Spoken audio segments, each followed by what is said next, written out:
Звезды, луна надо мной, вечер, тишина и покой, только шелестит листва чуть-чуть. Ты меня, мой милый, не забудь, милый, не забудь.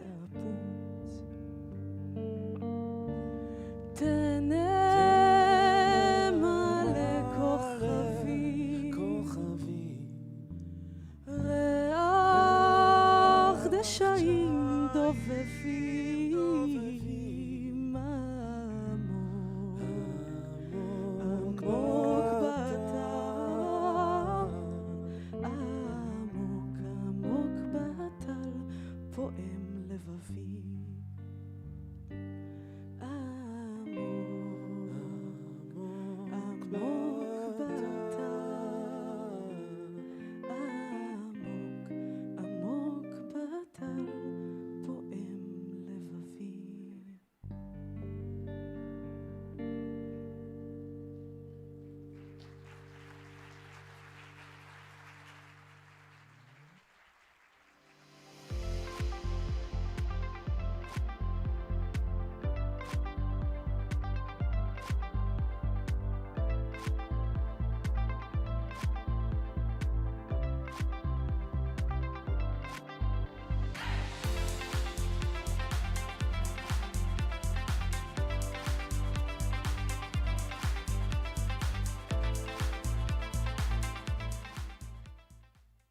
Please turn your attention to the screen for a special message from Israel's Prime Minister, Benjamin Netanyahu. Greetings to the Jewish Federation of North America. Greetings from Jerusalem. I know this is a tough year. I know there's a rising tide of anti-Semitism in the United States and around the world. And this is a time to stand up and be counted. It's a time to be proud. We're a proud people, an ancient people who have given the world so much in antiquity and in modern times. And I know that people respect those who respect themselves. I want to tell you that we have an indelible partnership. We are one people, we have one destiny, we have one future. But we have to secure that future by standing up to those who do not accept our existence, who do not accept our rights, and do not accept our right to have a state. I know that you do. I know all the good things that you do. I know the great partnership between us. And I ask that you do one thing: stand up and be counted. Please welcome the President of the American Jewish Joint Distribution Committee, Annie Sandler.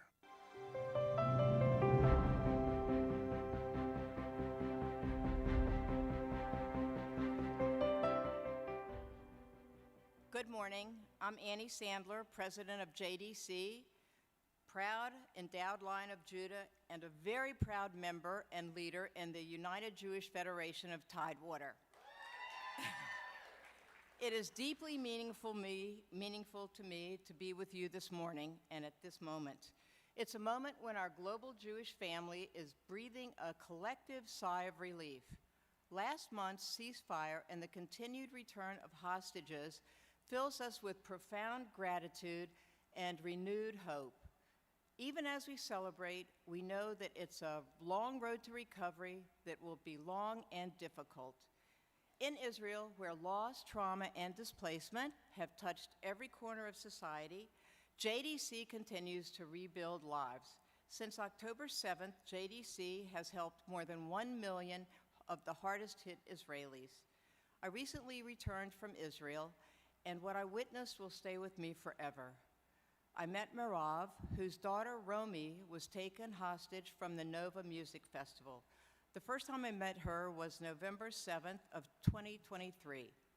In the depth of her trauma, she chose purpose, volunteering, supporting others, and helping strengthen her community. With JDC's support, she's rebuilding herself while lifting those around her. I also met two Druze mothers whose children were taken hostage on October 7th. Together with JDC, they helped create a healing program rooted in connection and service, turning their grief into action.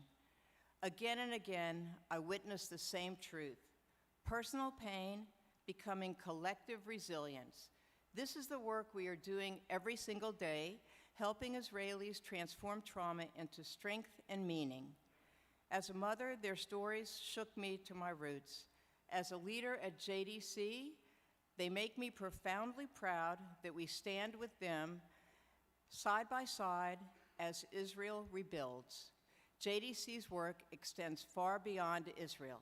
We've witnessed the same strength and resilience in Jewish communities around the world. In Ukraine, where the conflict continues, we're aiding tens of thousands of Jews facing a cold winter and loss of homes, loss of jobs, and education, and ensuring they have a Jewish community to turn to for support and to celebrate their identity. In Europe and other locations where anti-Semitism is rampant, we're helping communities deploy the security, mental health, and social support needed to manage this crisis. We can be there to serve, to comfort, to restore because of you, our partners at the Jewish Federation of North America, our Federation colleagues, our friends and supporters who never waver in your commitment. Thank you. Your support ensures that when crisis strikes JDC can respond with both urgency and compassion, helping Jews not only survive, but recover and thrive. Among the many people whose lives have been transformed through this work is Amir Raphaeli, a teacher, a father, a fitness instructor from Kibbutz Guvulot.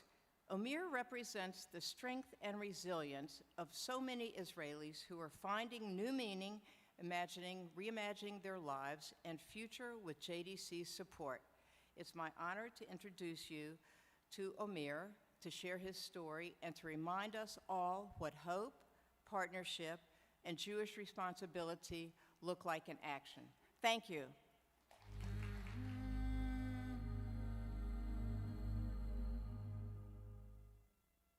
When you love your job and you love the kids you teach, it's the deepest connection. We see them more than we see our own kids. October 7th started for us at 6:20 in the morning. We started hearing explosions above our heads. All of a sudden, I started getting a lot of messages from my students. Kids are writing to me, Omer, all of my friends are dead now. When we were evacuated to Eilat, my community was shattered into pieces. I decided I'm going to do something, and I went and bought those resistance bands, and I wrote the hotel manager that I want to make some fitness classes in the lobby, and it was a sensation.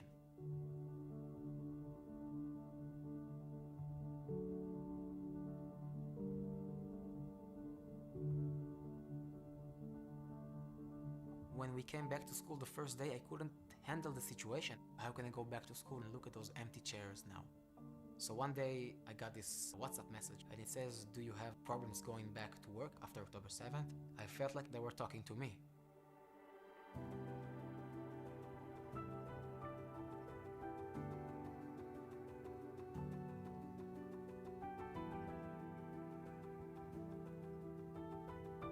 This program changed my life big time. I met Gillian, she was like my guardian angel. She asked me what was my dream job. I said I want to do good things, I want to work with my community. I want to open a center that will help the people of my community gain resilience through physical activities. With this place, we change the community now. 50% of Kibbutz Gvulot are coming here to work out. Kids from 6 years old all the way to 95 years old. I help people and I do it with meaning, and that's the biggest gift. In spite of what we've been through, we will keep on growing and keep on succeeding and getting strong here in Kibbutz Gvulot.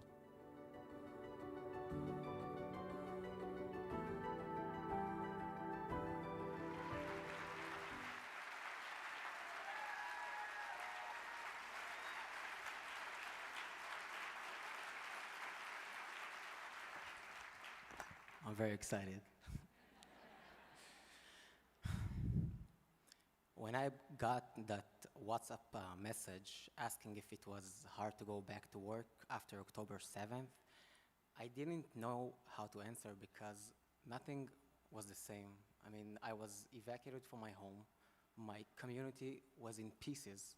Students of mine were killed or taken hostage. I wasn't just a teacher anymore. I was a survivor, a bereaved teacher, trying to remember how to stand, how to teach, when everything inside was broken. Then came back on track, supported by the Jewish Federation of North America. I didn't expect it to save me, but it did. It gave me strength. It gave me connection. It gave me purpose. It helped me stand again. Through it, I found new way to teach, not in a classroom, but through training, through movement, through rebuilding from within. Every push-up, every breath, every time someone shows up after loss, that's healing. That is resilience. Today, I don't just train bodies, I help rebuild spirits. Your support, thank you. Your support doesn't just change lives, it saves them. It restores hope. It rebuilds communities. You didn't just help me open a fitness studio. You helped me create space for healing, where my daughters see that even when life breaks us, we can rebuild.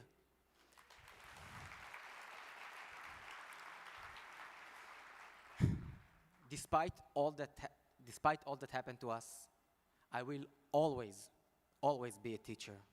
And I believe we should all see ourselves as teachers. It's our responsibility to teach and guide and inspire generations to come. Thank you. Thank you for standing with us, for believing in us, for helping us rise again. We're still here. We're stronger than ever. Am Yisrael Chai. Thank you. Thank you.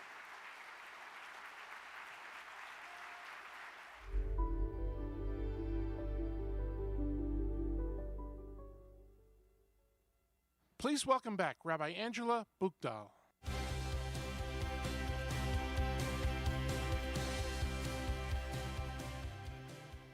Wow, what an inspiring morning already. It was a cold January morning almost 4 years ago when I got the most alarming phone call of my life. This is Rabbi Charlie Citron Walker. I'm a rabbi in Colleyville, Texas, and there's an actual gunman here holding 4 of us hostage, and he'd like to speak to you. This is not a joke. Hardly able to believe the message, I returned the call and was quickly put on the line with a gunman, a Pakistani Muslim who had traveled from England with a singular mission: to free a notorious terrorist from a nearby federal prison, Afia Siddiqui, a cause celeb in his community, also known as Lady Al-Qaeda. He got on the phone with me and he said, "I know all Jews have influence and power, but you especially, as the rabbi of a large synagogue in New York City, I saw a picture of you with President Obama. Now you just need to call the right people and bring Siddiqui to this synagogue, and then no one has to get hurt.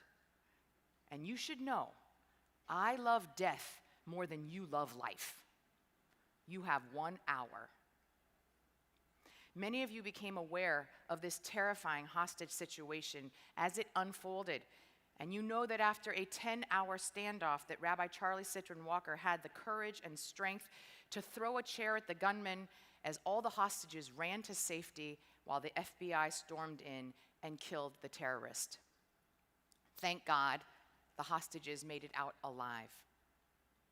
Now, aside from the harrowing hours that we all spent praying that day, there were several lessons from that incident that I want to share with this group of North American Jewish leaders. I learned how very important our community's investment in security has become. Rabbi Charlie Citron Walker stated unequivocally that their lives were saved by the active shooter training that he received from the Jewish community. The drills that they had practiced enabled him to keep his calm, coached him to keep speaking to the terrorist to buy time, and taught him to find the opportunity to flee when the moment presented itself. And I learned how misunderstood anti-Semitism is in this country. In the immediate aftermath of the shooting, the director of the FBI spoke to the media saying this hostage incident was not an anti-Semitic event. But those of us in this room know anti-Semitism is not just easily identifiable hatred, but age-old tropes of Jewish influence, power, and conspiratorial forces. We saw in Colleyville how immensely dangerous those tropes can be.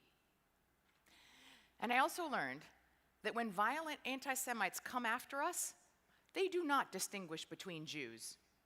This terrorist thought I was the equivalent of the chief rabbi of America. He doesn't know that there are Jews in this country who don't recognize me as a rabbi at all, or even as a Jew. But the terrorist didn't care that I was Korean, or a woman, or a Reform rabbi. He didn't know that of the 4 hostages, one of them wasn't even Jewish. Sean was thinking about conversion. But when the anti-Semites are coming after us, we are all just Jews. And we should best be together in this fight and feel responsible for taking care of all of us. And on a hopeful note, I will share that in the midst of this long standoff, when Sean had a quiet moment to speak with Rabbi Charlie Citron Walker, he said to him, "You know, if I get out of this alive, I'm still converting." And he did. Now, that day, we saw the terrifying potential of anti-Semitic ideas. We heard the voice of complete nihilism and evil. I love death more than you love life. But it served to remind us that our people, even in the face of grave danger, we always choose life. Rabbi Charlie Citron Walker was asked in an interview just days after the harrowing hostage ordeal if he would ever go back into his synagogue. He said, "Of course I'm going back into my sanctuary. This is what Jews do." Indeed, this is what Jews do, have done, will always do. We go back in. We open that door. We choose life.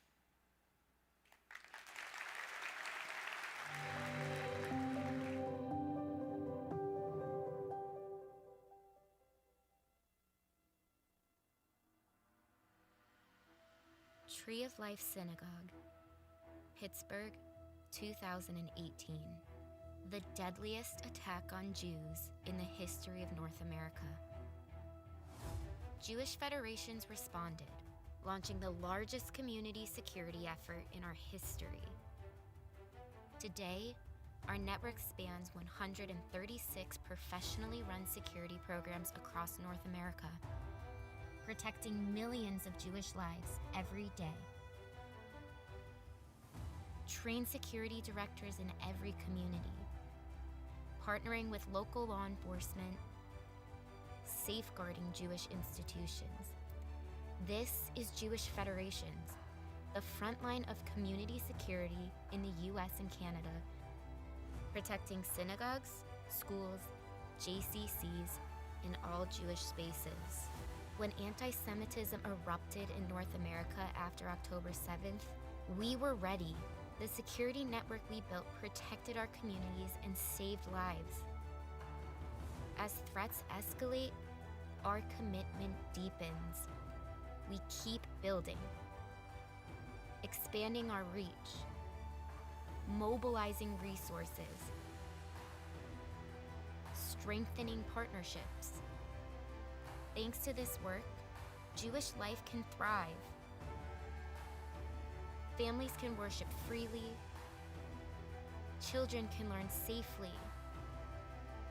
Communities can celebrate together. We made this possible together. Because when Jewish communities are secure, Jewish life flourishes. Please welcome the Executive Vice President of the Jewish Federations of North America, Shira Hutt.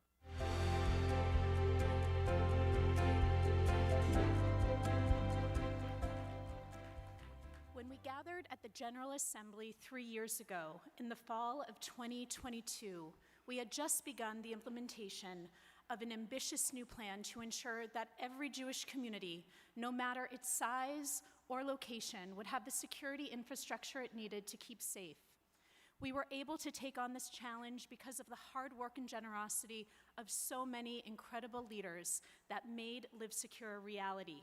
From the 38 system-wide funders who invested in this project, to the hundreds of local donors who matched these dollars in order to cement local impact, to the Federation leaders and community partners that understood that Jewish life can only flourish when our communities are secure.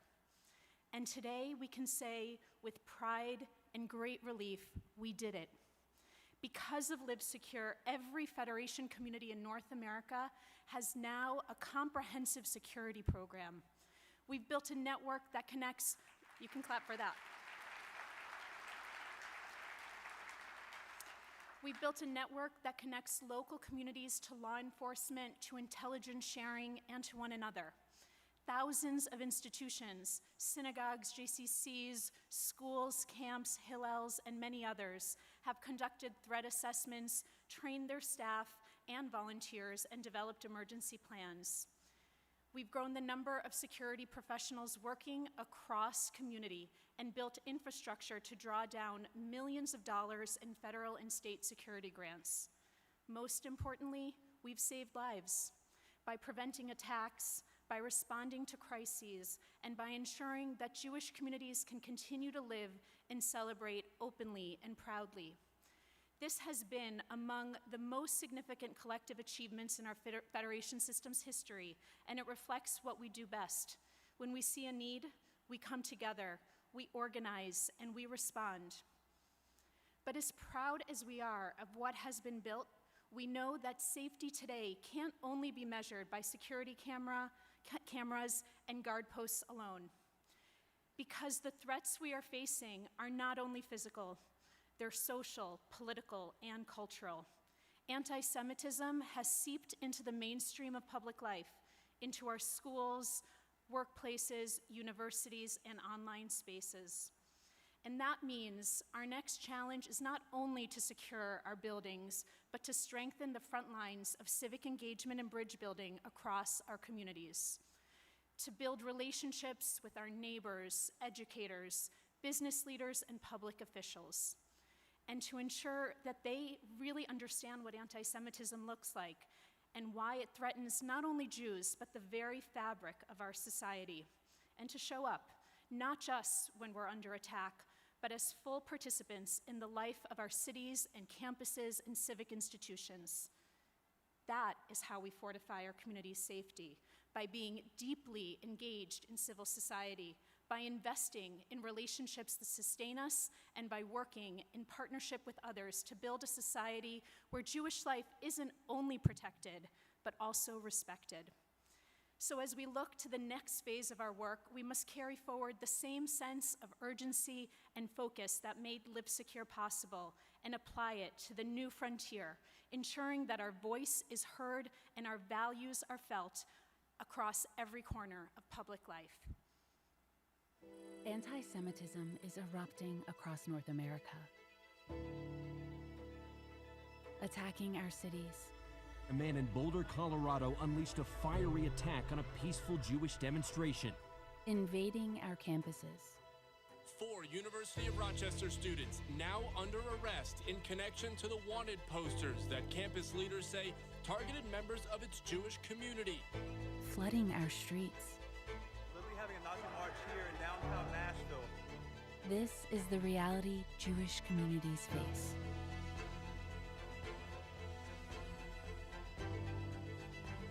Threats are escalating, but we are rising to meet them. The crisis is here and now. We're all on the front lines together. Our communities are counting on us to engage, to speak up, to lead. This is our defining moment. This is our sacred mission. This is our fight for the future. Please welcome the immediate past chair of the Jewish Federations of North America, Julie Platt.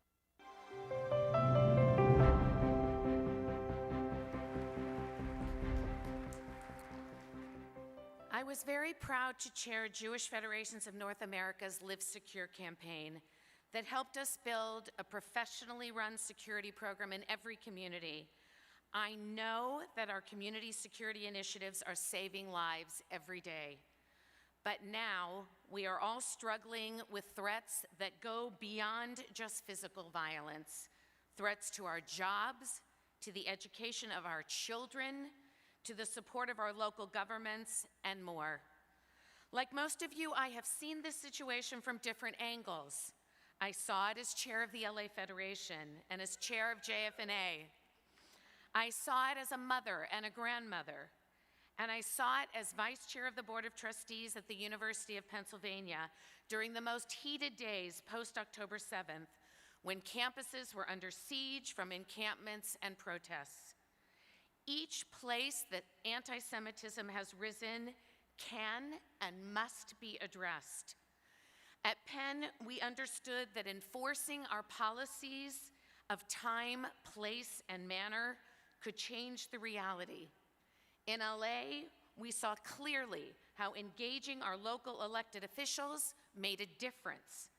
But there is so much to do, and the list of arenas we have to pay attention to keeps growing. In this discussion, we are going to shed some light on a few of the arenas that concern us and that need highly effective strategies: the media, the faith community, and the field of arts and culture. I'm so pleased to be joined today by Olivia Reingold, staff writer at the Free Press, Pastor Juan Rivera, who leads the Victory Church in Youngstown, Ohio, and was recently named president of the Hispanic Israel Leadership Council, and writer and podcaster Zibby Owens.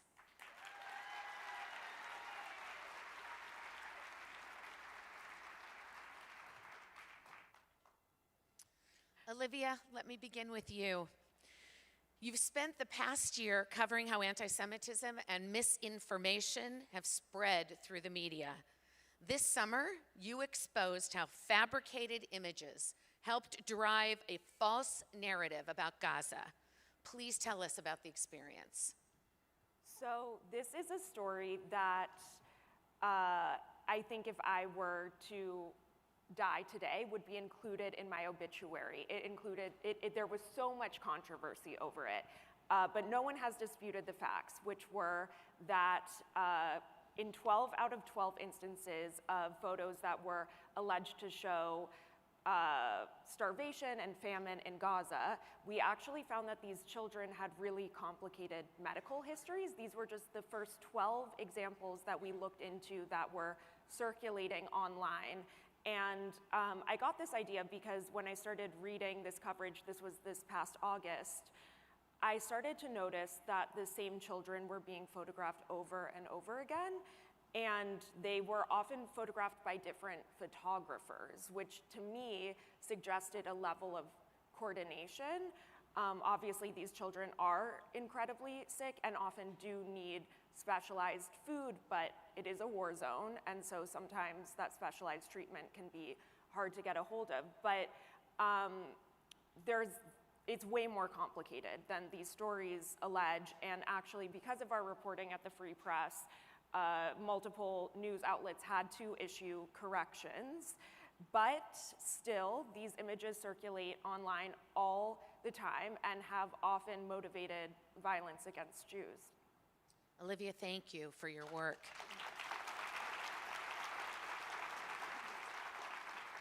But far from being rewarded for your stellar reporting, you've experienced significant threats and repercussions. We're showing on the screen something that you posted on your X account in August. How are you dealing with the backlash, and how much is this a factor in the willingness of others to do what you have done? So I would say that there were two kinds of repercussions. One was I was afraid for my physical safety at the height of this around August, but honestly what was more concerning to me were the personal repercussions of people that, I mean, hearing from people close to me, close friends, but then just anyone that had ever met me in my life and had something to say to me and happened to have my phone number. It was immense, but I guess my reaction was I started wearing a Jewish star for the first time because my reaction is say it to my face. If you have a problem with Jews and Judaism, just say it to my face. I feel like it's important for people, you know, when I wear it out on the New York City subway, I want people to know that they're in the presence of Jews and we're just like them. We're just members of their community. You are a mighty warrior.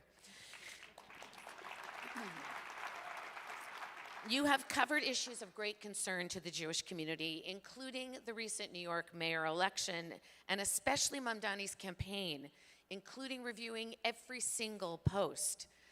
The anti-Israel protests in New York City since October 7th, college encampments, and more. You obviously have your pulse on the key issues of the day. Olivia, tell us what you see as the next challenge facing our community and what we need to do to be prepared. So the biggest challenge, I think, right now, just to go granular, I would say is the Democratic Socialists of America, which there is arguably no Zohran Mamdani without the DSA. They have chapters across America. The biggest one is in New York City, but some of their fastest growing chapters are in places like Louisville or Arkansas. So they're everywhere, and they are highly, highly organized, where they are gaming out city council races, school board races in suburbs and towns across America. And this matters because, for Jews, because I think it's fair to say that they have an eliminationist policy when it comes to Israel. And at their convention over the summer, they passed resolutions that said to be a member of the DSA and to earn their political endorsement, you need to be okay with Palestinian violence, that Palestinians have a right to violence. And so I think that is the most pressing issue, is coming up with something that can counter all of that motivation. The DSA is highly motivated to win offices across America, and I just don't see a strong counterforce to that right now. We have our work cut out for us, all of you in this room. Pastor Rivera, you lead a Hispanic evangelical church in Youngstown, Ohio. What are you seeing within the Hispanic evangelical community and broader evangelical community regarding Israel, Jews, and rising anti-Semitism? Thank you, Julie. Two things. But first of all, quick shout out to my friends and colleagues from the Jewish Federation, Bonnie Birdman, Lisa Long, Melissa Bateman. They're great friends who are wonderful to work with. But I see two things. First, I see a deep intrinsic love for Israel and the Jewish people. We read the Hebrew scriptures. We pray for the peace of Jerusalem. You are a part of our spiritual story. At the same time, we are seeing growing confusion. As pastors, we are up against, when it comes to influencing our congregations and discipleship, we're up against social media algorithms that are loud, noisy, and just, it's horrible. And so we're seeing both this philo-Semitism that's intrinsic and a growing confusion. And so the great need for us is to provide teaching that connects Israel, the Jewish people, to the book, to the scriptures, and work very hard on building those relationships with our Jewish community to combat that confusion that we're seeing as well. God bless you for your work.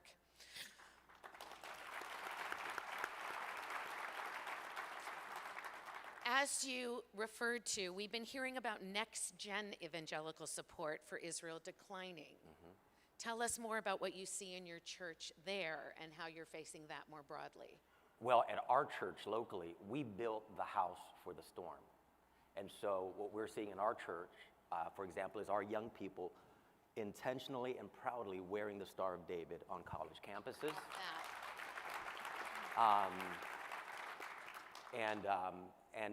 And proudly standing with Israel and the Jewish people, taking trips to Israel. More broadly, there is certainly a great concern with Gen Z, especially, again, being discipled and influenced by TikTok and social media. And so we are seeing, in terms of the evangelical world with Next Gen, we're not seeing strong anti-Semitism. What we're seeing is confusion and an opportunity to bring strong, clear biblical teaching and provide moral clarity and the reality of what's really happening both in Israel and around the world. I think it's an opportunity for them to pick up courage and clarity on this issue and on what's happening around the world as well. Pastor Rivera, how's the influence of conservative influencers, including Tucker Carlson and Candace Owens, intersected with the growth of the Hispanic Evangelical Church? Tucker and Candace, which, by the way, Tucker just said he hated me, a Christian Zionist. So, okay. Welcome to the club. So many Hispanic evangelicals share conservative values. So these voices feel familiar when it comes to life, family, religious liberty. But we've got to remind ourselves that Candace and Tucker are not our pastors. And when they venture out into language that is anti-Semitic, that minimizes anti-Semitism, that's against Israel, then we've got to call that out from the pulpit. Here's what's interesting. So this kind of goes back to the other question as well. When I mentioned our young people wearing proudly Stars of David and doing all that they can, I made this statement to my Jewish friends after October 7th, and I didn't know exactly what it meant then. I just knew that I felt it. I felt it intrinsically. Because we always say, I stand with you. I stand with you. But after October 7th, what I felt was, I stand as you. And I didn't know what that meant then, but I know what it means now. I think our young people, my daughter Olivia being one of them, who's been stopped because of her Star of David on. But for the same person that can say, I hate Jewish people, to now say, I hate those that support, I think that's what that looks like, just a little bit. That we're coming into a moment in time where the same hatred, because we've heard it before, what starts with the Jews doesn't end with the Jews. And we've just recently received a threat via voicemail from the far right for proudly displaying 1,200 Israeli flags on our church property just a few weeks ago, about a month ago, to commemorate the lives lost on October 7th. And so, so Tucker and Candace, here's what I would say. I don't know what I would say to them. Here's what I would say to us. What the prophet Elijah said to his servant when they were surrounded by a Syrian army that was very loud and noisy, there are more with us than are against us.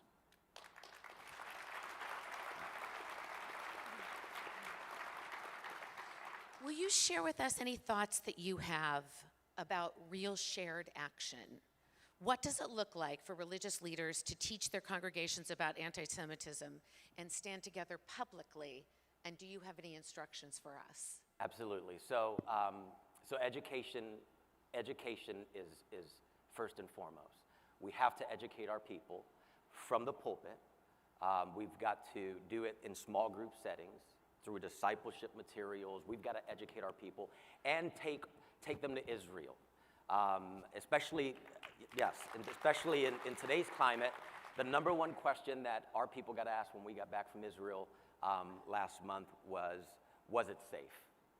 And so we've got to take them to Israel. There's no better education about Israel and connecting the people to the book than going to Israel. So education is one. Number two, it's building real friendships on the ground, like what we have with Bonnie and Lisa and Melissa, but building visible friendships.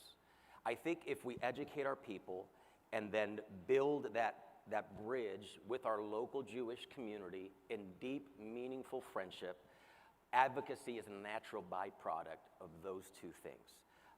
They're not going to stand for an abstraction, right? They're not going to stand for something that they can't really connect to flesh and bone. And so we've got to go from just talking really loud on social media and talking face to face with flesh and bone. And I think education and friendship are the two things that... You all know that. These are what we must do. And I know you all know this is our charge. Zibi, please tell us about what you've witnessed in your community of writers and authors since October 7th and how you've been responding. Thank you for asking, and thank you so much for having me here today. This is such a pleasure.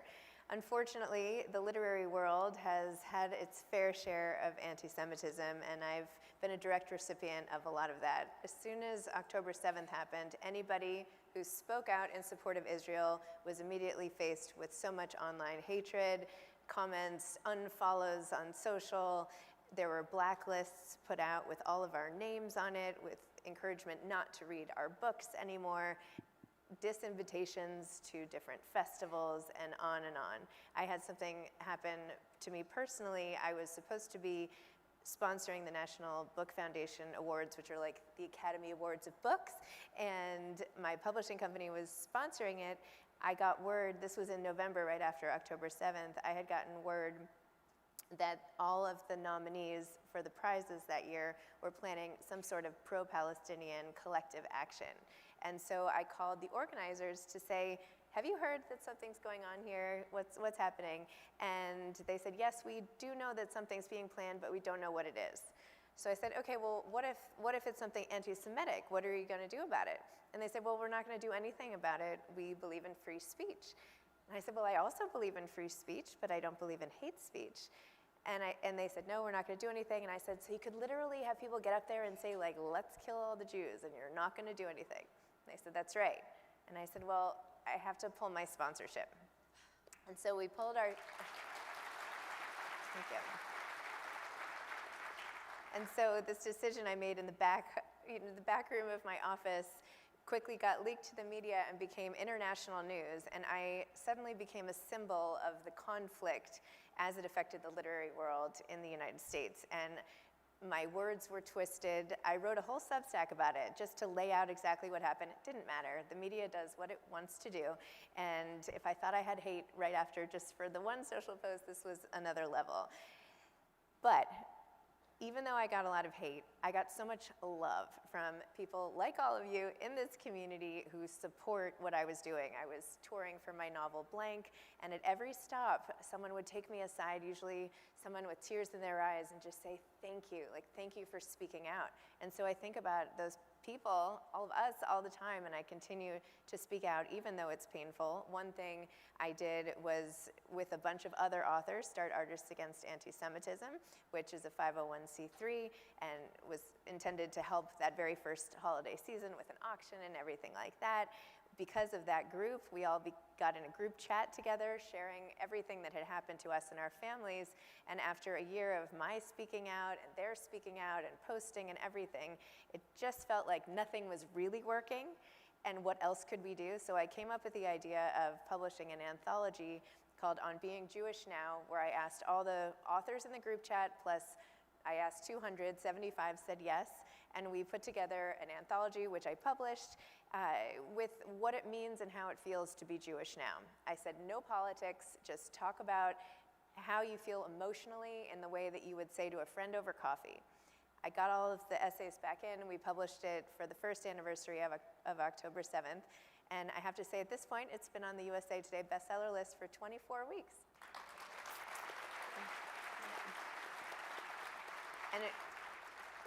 And we donated the profits to Artists Against Anti-Semitism. You guys are like in the presence of three incredible warriors. We're really lucky to be with all three of you this morning. Zibby, do you believe the problem is deep? Do you feel it in depth in the writing community? Oh yes, I feel it very deeply. It's affecting everyone. Even just yesterday, somebody was DMing me that they're not going to shop at my bookstore in Santa Monica because of, I mean, it just doesn't end, and it can feel very isolating and discouraging. Authors who I've supported for a long time through my platform that was dedicated to uplifting the voices of authors, now authors won't come on the podcast, or they don't even want to be my book club picks, or it's just all these betrayals. And it's not just to me, I'm just one of many. But at the same time, I still feel so much hope because the Jewish community has come together so strongly and so mightily to support each other during this time. And I think that's been a real pleasure and a symbol of hope and what I hold on to in the darkest days. Zibby, do you have words of instruction for us? Is there something you wish this large group of leaders would be communicating to their constituencies to help in this moment? I feel like we need a little bit more organization, like you were saying, a little more of a campaign, a coordinated social media campaign, so that we have, you know, like anytime an author launches a book, we send social media visuals to our friends and say like, hey, let's post on Pub Day and support each other. We need like coordinated marketing materials and branding to get out there and fight back with all of the tools of our intelligence and organization and creativity. And I think we all need to do that. I think we need like a leader appointed, a spokesperson, a leader of the whole community. Like not a million WhatsApp groups, but like a comprehensive database, as if like they have at my kid's school with like, when something happens, we get instructions and it's communicated clearly. So I just feel like we need a little bit more of, a little bit more organization so we can fight back with all of the tools that we really have. Zibby, I didn't ask you to say that answer, but I will say that Jewish Federations of North America, as you've begun to hear about during the General Assembly, have launched something called Frontline. And the idea is to be able to equip you on the front line when these things happen. Great. This is a setup. I was just trying to help Thank you out. I'm No so problem. appreciative. Yeah. For all of you, and you can answer in any order you feel comfortable. Well, actually, I might start with Olivia. We're often told that the response to hate speech is more speech. Olivia, that's certainly the premise of the organization you work for, the Free Press. Zibby, you're active on social media and always trying to find new ways to use the written word to get your message out. And Pastor Rivera, your church actively uses social media to communicate with your flock. Is this really enough to counter the seemingly overwhelming volume of false and hateful messages on social media? I know the answer, but I'd love to hear your thoughts. Well, now I'm curious what you would say no, or what would your answer be? No, I would say a little bit more what Zibby said, which is I think we need to be a little bit more coordinated in our response. Right, I do think, I would say though that social media could be extremely effective in countering anti-Semitism. I think that we have a huge problem right now with our strongest advocates. We are unable to reach anyone. It feels like we have converted everyone who was open to our perspective and the cause. They already are on our side. We have a huge problem with reaching new audiences or people who are reasonable and persuadable at this point. And so I think what we have to do is think of, okay, the average Mom Donnie voter in Brooklyn. Who are the authors they read? Who are the musicians they listen to? We need people who have cultural capital and credibility in other spaces to also be our advocates. I know that they're out there. I know that there are prominent people who feel scared to speak out, but are open to the Israeli perspective. But I think it could have a huge impact. I would say that the only way to explain the Gen Z distaste for Israel, to put it mildly, is social media. And so I think that also shows the potential for them to be converted through social media. But we need to find unexpected allies. And if you think of the kind of Brooklyn hipster who really the Palestinian cause is central to, we need kind of unexpected voices like that too. It's very good advice. Zibby or Pastor Rivera, do you want to add to that? Well, silence is not an option. So, so more speech, absolutely on social media, but also where it really matters too, which is on the ground, face to face. One of the things I think we've all heard of organizations that take pastors to Israel, which, by the way, this passion for me began after going to Israel for the first time. But CUFI didn't take me. There was no organization that took me to Israel so that I can become this big advocate. It was a church trip. It was a trip to the Holy Land, but that was enough for me. And so I am currently working with organizations that are taking not just Christian pastors, but Christian influencers and artists to Israel so that they can use their platform to be able to stand with Israel and the Jewish people. So more speech, Wonderful, definitely. wonderful. Yeah. Zibby, do you want to add to it? Sure. I mean, look, people are scared. People are scared to speak out. As Jews, we've survived in the past by hiding. That's how a lot of Jews got through the Holocaust. This is deeply ingrained in us. And so the instinct to speak out is not necessarily there. But if we don't speak out now, then what? So I feel we have to make people feel more included, more empowered to speak up. If you look at what has happened, I was one of the associate producers on the film October 8, and in that movie, you can see exactly how and when and why everybody infiltrated social media. There was a clear purpose. This is not just happening now as a fluke. So we can still do the same thing. I think it's exciting, all the opportunity and what we have yet to do with all of our collective power and wisdom, and we can do it. What a good half-full analysis of that. Have you seen any change in your respective fields since the ceasefire and hostage release? Has it moved the needle at all? For a simple no. Okay, great. Not really. So let me just end with one more question that I would ask all of you to answer, which is there anything you wish, we've covered the organization on social media, anything else that you wish this community would understand that they don't about the fight against anti-Semitism and what we might do?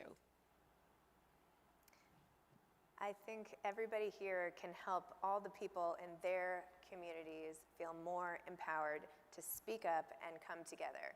We can't necessarily fight anti-Semitism and stop the haters.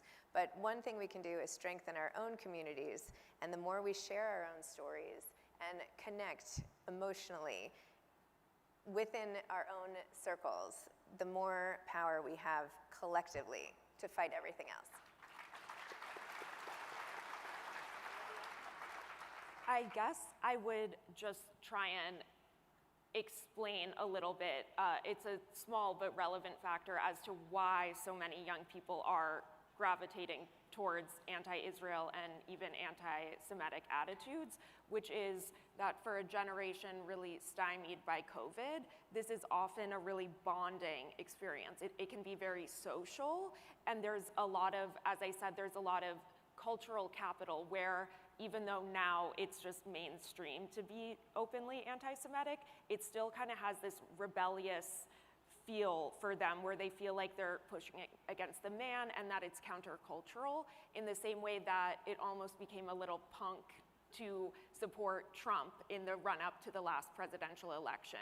And so I don't know that I have a great plan for how to make this happen, but I think that we need to show that actually the punk thing to do is to just be a normal person who supports peace and you know, is open to the Israeli perspective. So I think that if we can make it, that's kind of why I'm wearing a Jewish star, is just, I think the cool thing to do is to not cower, and it's very hard, but I think we've got to make a movement out of it. Olivia, the point you make, I've heard people posit, I'm very involved on a college campus, and I've heard people posit that as we get further away from COVID, will it fade even slightly as people become more comfortable in social settings? I can only hope. Pastor Rivera, would you like to add? Yeah, so I think what I'd like this group to know is that not all Christians are the same or have the same views. We are as diverse as the Jewish community is diverse in terms of their beliefs and worldviews. And so whenever I started looking for that evangelical Jewish bridge in my community, I didn't find it. There was a Catholic bridge, but I didn't find that natural bridge for me to begin engagement. So we started building it. And so I think we talk about these issues on a macro level. We talk about global anti-Semitism or anti-Semitism in generations and Gen Z. We talk about it, you know, on a macro level, but where systemic change can be produced is on the micro level. And so I'm so glad that you're all here, because we all represent different, small, some larger communities. And so I think, and so find that pastor, find that evangelical or that Christian leader or pastor in your community, and begin to, on a micro level there in that community, begin to establish a firewall against anti-Semitism, which, you know, I know that many friends in this space, many of my Jewish friends, they want to know what they can do for me. Well, you know, because of the Tuckers and because of all the haters, so anti-Semitism, Jew hatred is now Christian hatred when we stand with the Jewish people. And so we're fighting this thing together. And so I would say we need to dial it down to the local level and really build partnerships there to make a big difference. Don't be afraid of us. Listen, not all of us are out trying to convert you. That's the big gorilla in the room, isn't it? So the most I would do, I mean, I've not done a good job with Bonnie or Lisa yet. They're still Jewish. So honestly, the most I would do is guide you towards your Hebrew scriptures, but we just work with us. We're here. Please join me in welcoming three heroes, Zibby, Olivia, and Pastor Rivera. Thank you all. Thank you so much. Olivia, thank you so much. You guys can go. Okay. Off. Yeah. Thank you, Zibby. You're going to go off this way.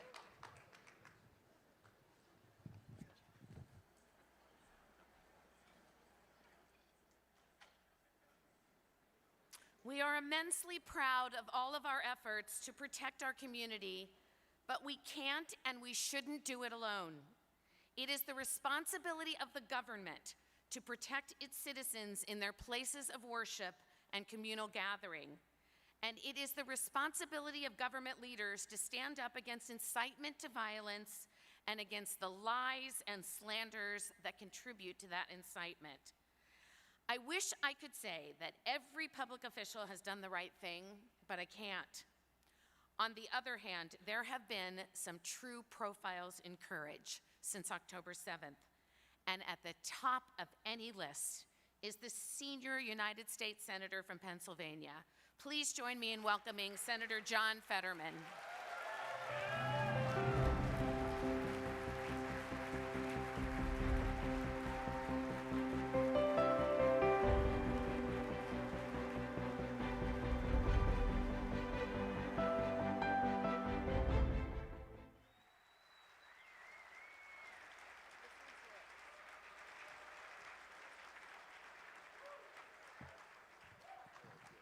You're here. I need that. Oh, you want to be here? So let's switch. Yeah. Okay, there you go.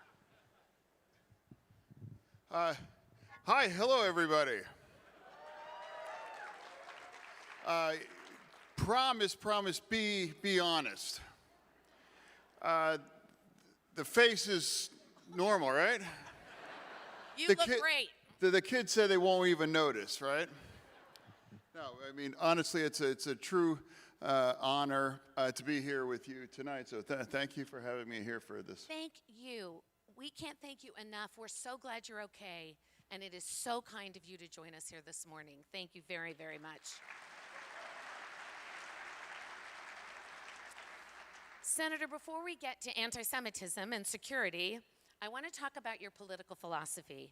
You've just published a new book called Unfettered, and in it you wrote, "I have never viewed my political party as an iron shackle adhering me to the party line, and I don't take positions for my own self-interest.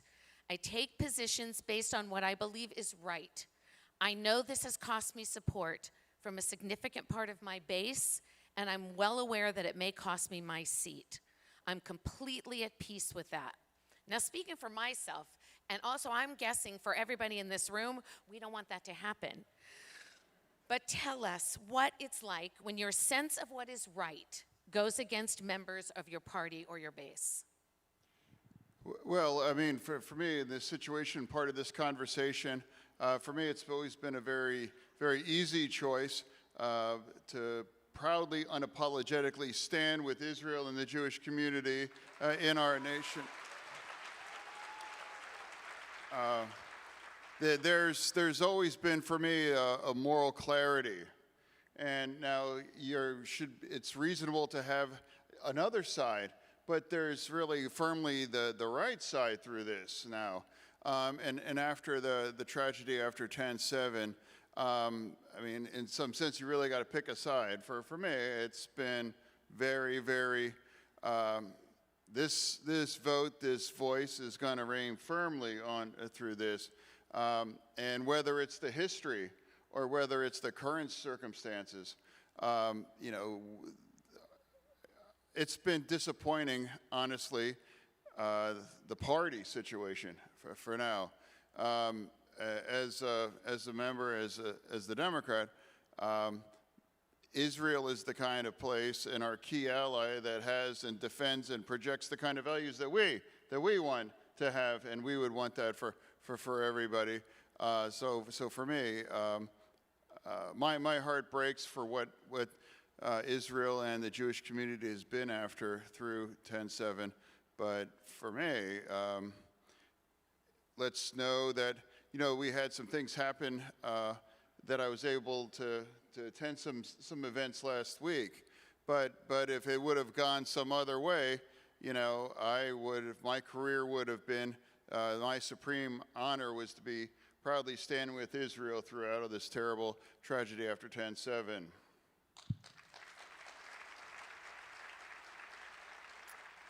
Senator, were you surprised by the reaction of some in your party and the base where it comes to the issue of support of the State of Israel? It's not so much that I'm surprised. It's just more of an example of perhaps expecting it, honestly. For me, you know, after 10/7, it's very clear that the circumstances that I think was going to say, I said that I hope it's not true, but I'm happy to remain the last man standing, to be standing with Israel through this.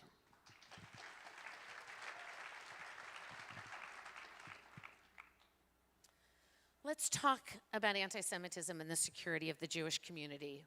You represent a number of large Jewish communities in Pennsylvania, including, of course, the home of the worst anti-Semitic violence in this country's history, the Squirrel Hill neighborhood of Pittsburgh. In the 7 years since that horrific attack, and especially in the last 2 years since October 7th, the open anti-Semitic rhetoric that mirrors the prejudices that the shooter of the Tree of Life building expressed have been more open, more brazen, and more frequent. What can you do as a public official, as a United States Senator? Yeah, I'm sorry. So that's for me what as I'm not a member of the Jewish community, for me, anti-Semitism really hit front and center for me after the Tree of Life massacre. You know, I was in Philadelphia at the time campaigning for lieutenant governor, and actually it was one of our friends lived directly across the street, the Tree of Life, and they called and said, you know, someone's in there with a rifle shooting people, and like, oh my God. And clearly, I still had no idea just how awful that is. And at that point, I spontaneously, I suspended the campaign and jumped in the car. And for anyone's familiar with Squirrel Hill, that's the heart of the Jewish community in Pittsburgh, and a massive rally just to stand with the Tree of Life. So from there, I thought that could have been where that would be a wake-up, but then, of course, after 10/7, just astonishing, and how anti-Semitism has just gone across our country on college campuses for those things. So the kinds of protesters and those kinds of people have showed up at my home and my office in person spaces, but that's a tiny percentage of what all of you have faced, you know, on that things. It's real, and you can only have to push back for this kinds of thing. And that is not free speech to terrorize a community. That is not free speech to put up a lot of tents and to intimidate people and make people unsafe on a campus for that. So following the truth in those circumstances, whether that puts me at odds of parts of my own political best, that doesn't matter to me. What really matters to me is to see this through, so we can finally arrive at a possible path for peace. And here we are. That put me in a unique circumstances politically, but that's a badge of honor to really represent the real truth and remind people the history and the real circumstances for now. And now we are losing parts of entire party, especially the young people. And if you are getting your history degree from the TikTok machine, you are going to emerge with a deep distaste or worse for Israel. And that's heartbreaking. And how cynical and how effective as it is. But, you know, now for where we are, you know, I have a sense of optimism where there may be peace in the middle of that region. I fully supported all of these kinds of things within Gaza because this is what Israel was needed to accomplish, to be in this place now.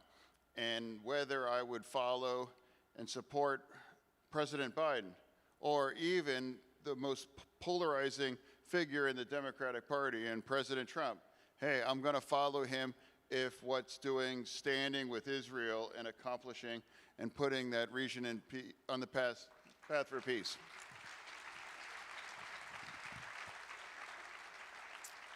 Senator, I know this hasn't just impacted you, but I know it's impacted your wife as well. And we were just learning of what she does and what happened at that store. And I wonder if maybe you'd tell us a little bit about that. I'm sorry, could you say again? The store that your wife... Yeah. Where is Giselle? Is she here? She is here. She may be. Yeah, she's back there. Okay. My wife, Giselle. Oh, no, she's in front. Anyway, thank you. Yeah.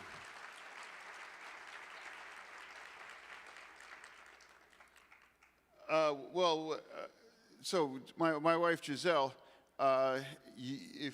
if you see her, you'll quickly realize she is my much better half. So for me, she has a nonprofit that she distributes food and diapers and things for residents in the Reeves and Braddock, if you're not familiar with it, it's a region with a lot of need. But regardless, now people even turned their anger that I've accrued supporting Israel, even at her free store, and defacing it, showing up and screaming at people and trying to intimidate people, and even now it's small, but even parts of that funding dried up with that. So that's the poison, and whether they're showing up at your home. And it's like I said, I can't imagine how exhausting it must be to be a member of this community. I'm sorry that's happening to your wife as well, and thank you always. I thought maybe, Giselle, thank you, wherever you're sitting. I thought you might tell us a story that I recently heard about something that took place in Aspen and someone that came at you, and I think it involves somebody in this audience today. So I thought maybe you could share that story with us. The one in Colorado. Yep. Oh, I was in Aspen, Colorado, and I was sitting on a bench, and most people that approach me and say hello, or if they want a picture, they're positive. And then there was a guy coming up, which was also not unheard, Genocide John, and saying all these kinds of a thing. And then suddenly a stranger just, was defending me and pushing back and just talking about the truth of that circumstances. I believe he's here with us. I believe he is our national campaign chair, David Heller, who did that pushback. Yeah. Yeah.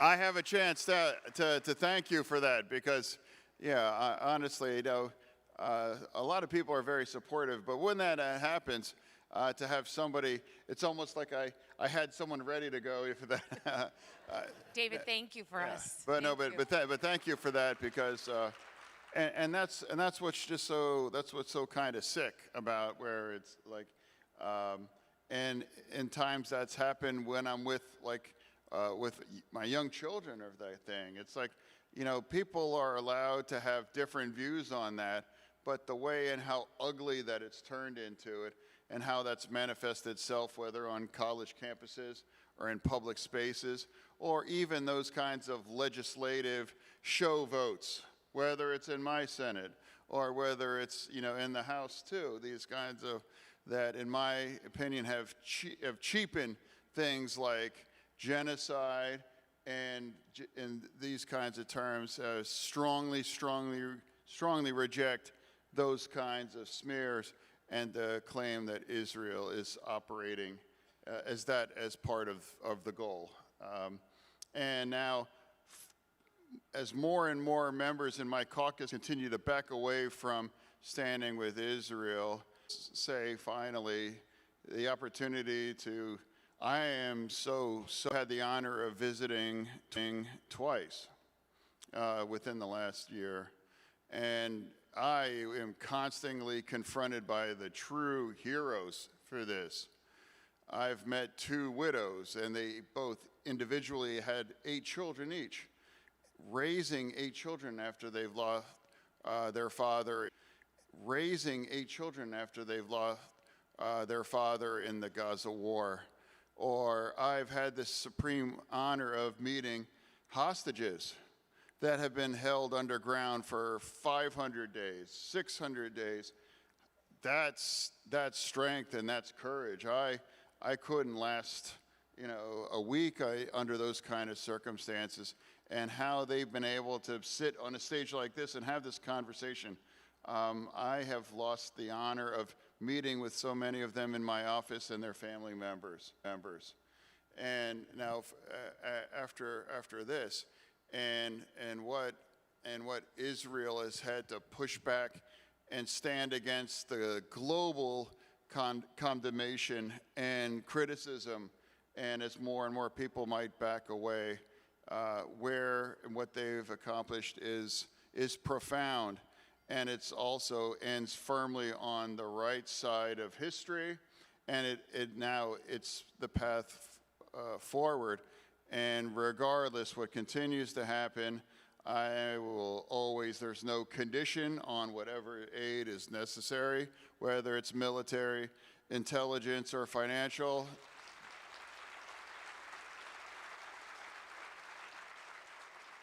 And now, some of these political elections, they are putting an anti-Israel position front and center. They'll even brag like, well, I won't take their money. I have and put out these ridiculous resolutions. In fact, 21 members in the House put out something, supported by an organization like Code Pink. I've had those people show up protesting in my office for the last 2 years.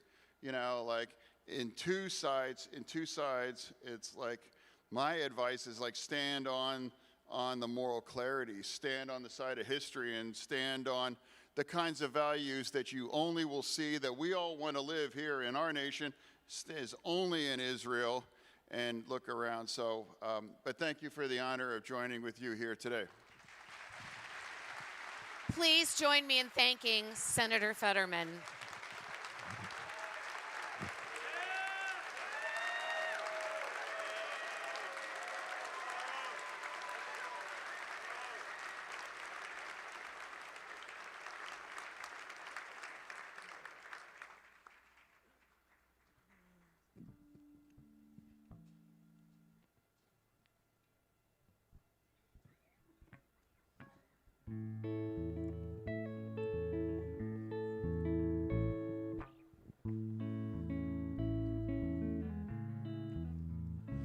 אל תלכי, קרן שמש, לא נגמר לנו היום.